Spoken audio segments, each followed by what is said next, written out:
এখন কি অবস্থা এবং এটার জন্য কি পরিকল্পনা নেওয়া যেতে পারে এবং এই যে পাথরগুলো নিয়ে গেছে এটা আসলে কোন কোন জায়গায় আছে, দুটো বিষয়ে আমি গুরুত্ব দিচ্ছি আমরা। সেটা হলো যে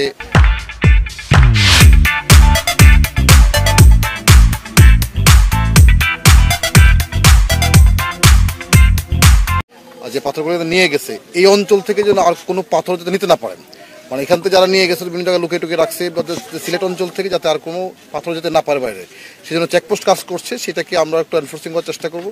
আর ইমিডিয়েটলি আগামীকালকে পরশুদের মধ্যে আর কিছু প্ল্যানিং আমরা নিচ্ছি।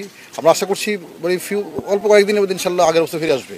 আমরা একটু আগে অ্যাসেসমেন্ট করে নিই, আমরা একটু করে নেওয়ার পর ইনশাল্লাহ আমরা আশা করছি যে খুব দ্রুত সময় আগের অবস্থা ফিরে আসবে। Punishment is not the always solution, prevention is better than cure বলে একটা কথা আছে।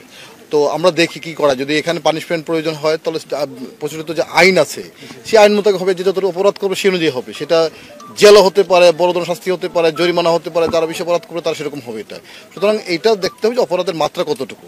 আমরা দেখছি যে আসলে এটা কী করা যায়, মানে পুরো জিনিসটা আমরা অ্যাসেসমেন্ট করছি। অ্যাসেসমেন্ট করে প্রথম এটা হলো যে এখানে আসলে যারা পাথরগুলি এখন বিভিন্ন জায়গায় যারা লুকিয়ে নিয়ে গেছে চুরি করে, এইটাকে আমরা উদ্ধার করা এবং পাশাপাশি হচ্ছে যারা এই কাজটা করেছে তাদেরকে শাস্তির আওতায় আনা। তদন্ত কমিটির রিপোর্টের বিষয়ে আমার এই মুহূর্তে কিছু বলার নেই, কারণ এটি বিভিন্ন তদন্ত করেছে। সেটা হচ্ছে তদন্ত রিপোর্ট যার মধ্যে যারা করেছে সেটা যথাযথ কর্তৃপক্ষকে জমা দেওয়া হয়েছে। সুতরাং এটা কর্তৃপক্ষ সিদ্ধান্ত নেবেন যে আসলে এখানে কার দায় ছিল, কী বিষয় এটা।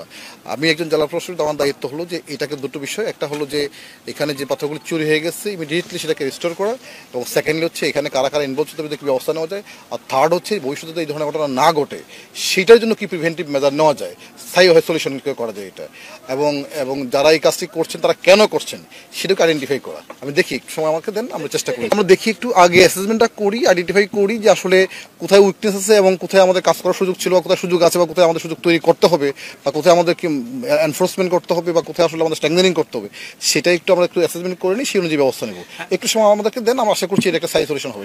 এখানে দুটো বিষয়, এখানে যে কোনো কাজে একটা চ্যালেঞ্জ থাকবে, এটা খুব সাধারণ বিষয়, কিন্তু সবচেয়ে বড় বিষয় হচ্ছে জনতার যে শক্তি, মানুষের যে শক্তি, এটা হলো বড় বিষয়। যে এই যে আজকে সারা দেশব্যাপী যে একটা গণ সচেতনতা বা গণ প্রতিরোধ গড়ে উঠছে, কেন?